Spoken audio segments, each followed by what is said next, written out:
أشهد أن لا إله إلا الله وحده لا شريك له وأشهد أن محمدا عبده ورسوله رب اشرح لي صدري ويسر لي أمري واحلل عقدة من lisani yefqahu qawli. Əziz qardaşlar, Allahdan istəyirəm bu məclisi hər birimiz üçün faydalı etsin. İnsanın əməllərini puç edən əməllərdən biri də əsr namazını vaxtında qılmamaq, bilərək tərk etmək. Əbu Məlih tabinlərdən olub. Allah ona rəhmət eləsin. Əbu Məlih deyir ki, mən Bureydə ilə bir yerdəydim. Bureydə də Peyğəmbərin səhabəsi olub. Allah ondan razı olsun. Deyir, mən Bureydə ilə bir gün bulutlu bir havada döyüşdəydik. Bulutlu havada döyüşdəydik. Savaşda. Və Bureydə dedi ki, əsr namazını tezləşdirin. Çünki Peyğəmbər sallallahu aleyhi və səlləm buyurdu ki, kim əsr namazını tərk edərsə, artıq onun əməli puç olar. Bəzi alimlər deyirlər ki, bu bulutlu günə aiddir. Hava ki, bulutlu olur, həmin vaxta aiddir. Bəzi alimlər ümumi olaraq qeyd edirlər. Həmçinin əziz qardaşlar, insanın əməllərini puç edən əməllərdən biri də Allahın adından danışmaq. Allahın adından hökm vermək. Allahın adından yalan danışmaq. And içmək. Ki, Allah filankəsi bağışlamayacaq. Hər kəsə məlumdur ki, uca Allahın mərhəməti genişdir. Allahın rəhməti genişdir. Allah mərhəmət sahibidir. Allahın lütfu genişdir. Allah Teala istədiyi şəxsləri bağışlayacaq. Allah Teala'nın istəyi altındadır. Allah Subhanahu və Teala istəyər tövbəsin, yəni günahkarı tövbə etmədən bağışlayar, istəyər tövbə edər bağışlayar. Bu Allahın təqdiratında olan bir şeydir. Allah Teala günahları bağışlayandır, rəhm edəndir və onun mərhəməti də genişdir. Onun lütfu da genişdir. Cündub radiyallahu anhu Peyğəmbər sallallahu aleyhi və səlləmin səhabəsi buyurur ki, Rasulullah sallallahu aleyhi və səlləm buyurdu ki, bir kişi belə dedi. Allah'a and olsun ki, Allah filankəsi bağışlamayacaq. Baxın, o zaman Allah Teala belə buyurdu.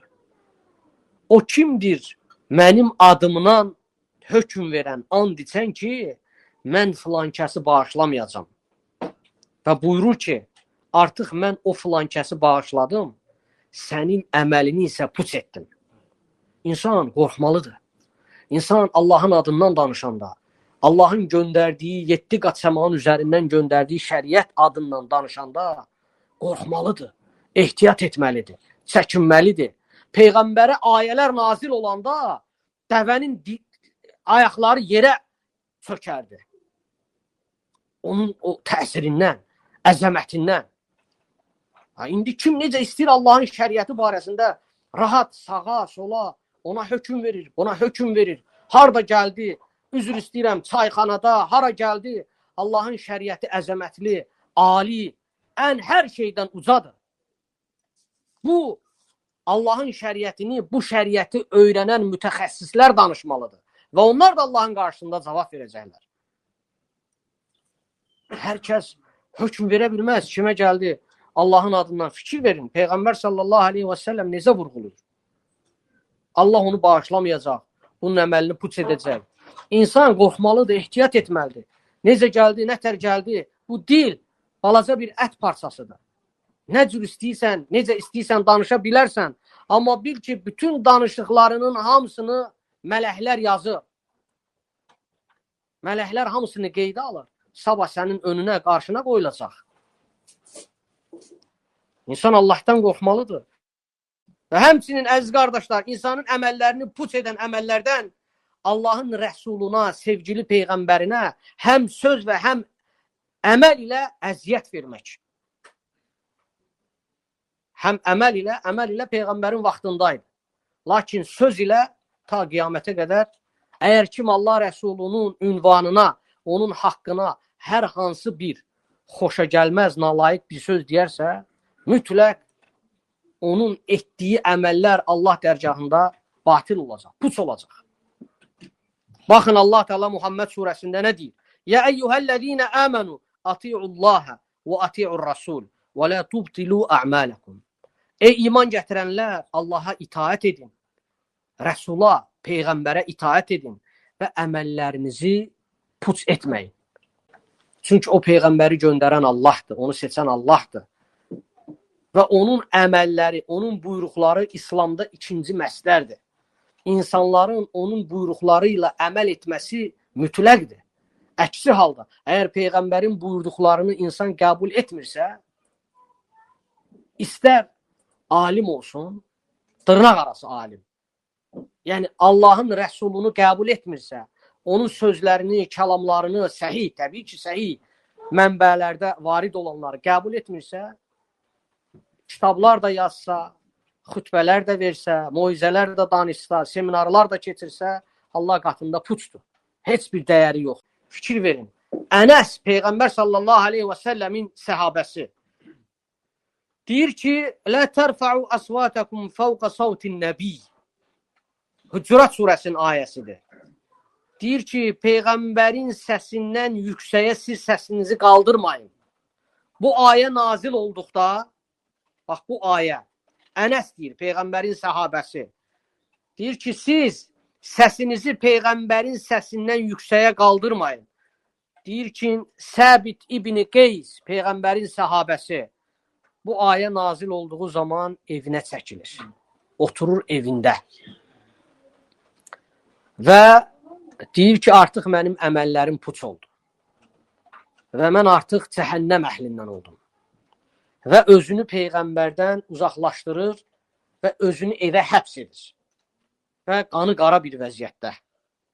Bir gün Peyğəmbər sallallahu aleyhi və səlləm Səbit ibn Qeys barəsində Səd ibn Muazdan soruşur.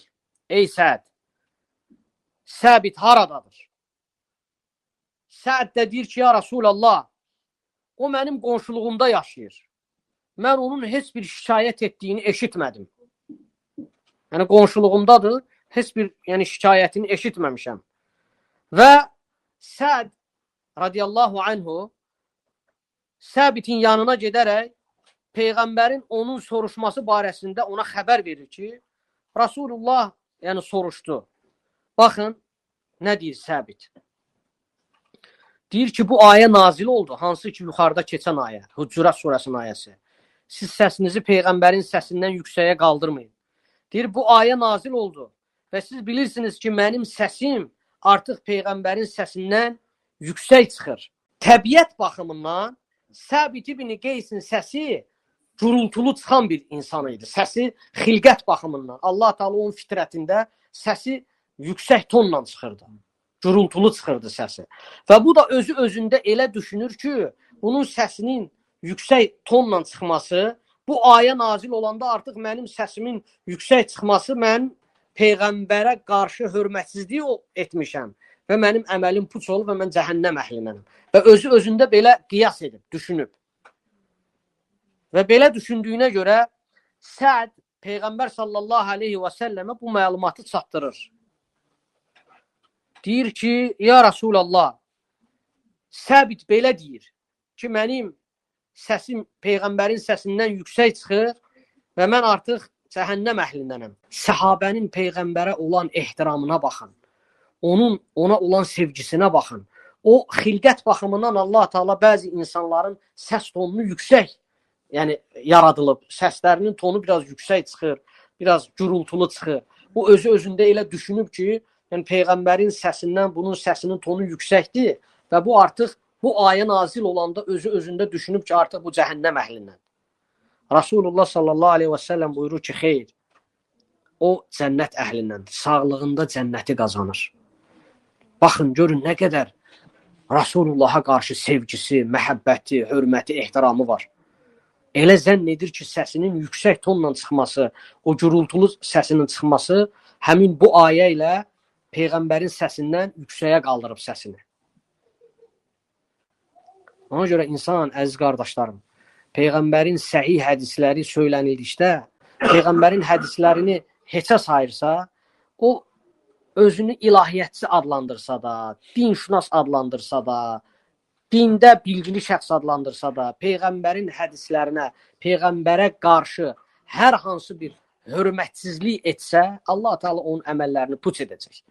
Və heç bir Allah qarşısında onun xeyri olmayacaq, faydası olmayacaq.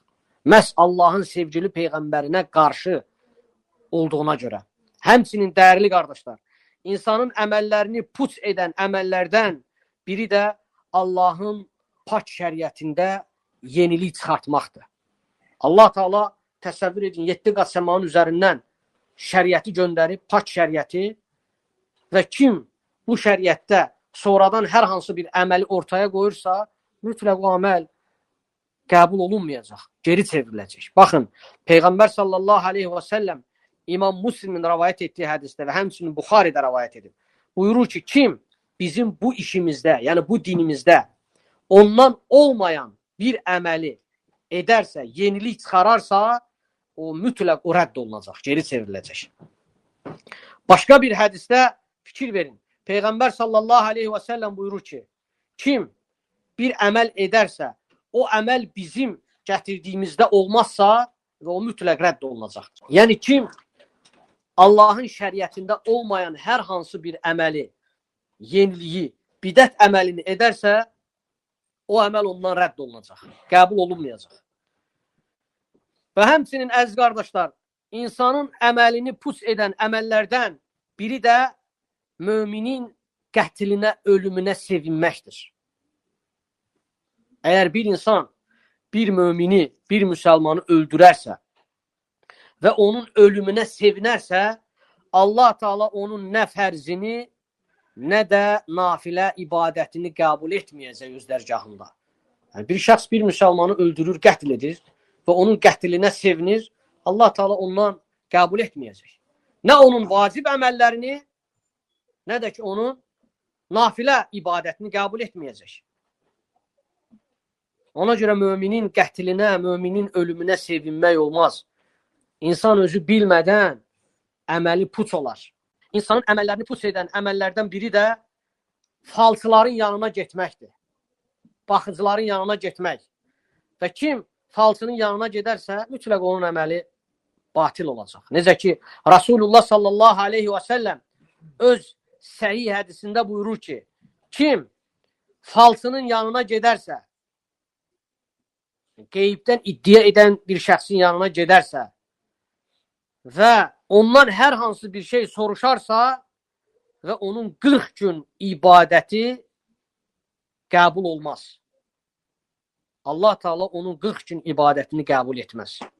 Başqa bir rəvayətdə Rasulullah buyurur ki, kim falçının yanına gedər və yaxud da ki, kahinin yanına gedər, kahin də eyni, yəni özünü bilici, baxıcı kimi göstərənin yanına gedərsə və onun söylədiyini təsdiqləyərsə, artıq Muhammədə nazil olanı, yəni Allahın kitabını inkar etmişdir. Onu küfr etmişdir.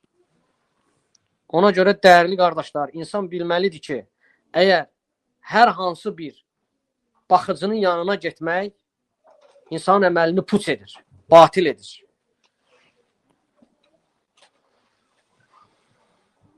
Və həmçinin insanın əməllərini puç edən əməllərdən biri də, batil edən əməllərdən biri də şərab içməkdir. İçki içmək. Necə ki, Peyğəmbər sallallahu aleyhi və səlləm buyurur ki, kim şərab içərsə, yəni içki içərsə, Allah Teala onun 40 gün namazını qəbul etməz. Onun namazı 40 gün qəbul olunmaz. Bir rəvayətdə gəlir sabah, bir rəvayətdə gəlir gecə, bir rəvayətdə də gəlir ki, gün olaraq. İsnadı həsəndir. Həmçinin başqa bir rəvayətdə gəlir ki, Peyğəmbər sallallahu aleyhi və səlləm buyurur ki, içki düşkünü, əgər içki düşkünü olduğu halda ölərsə, Allahla o qarşılaşdıqda bütə ibadət edən kimi qarşılaşacaqdır. Ona görə insan bilməlidir ki, içki içmək insanın əməlini puç edir, batil edir.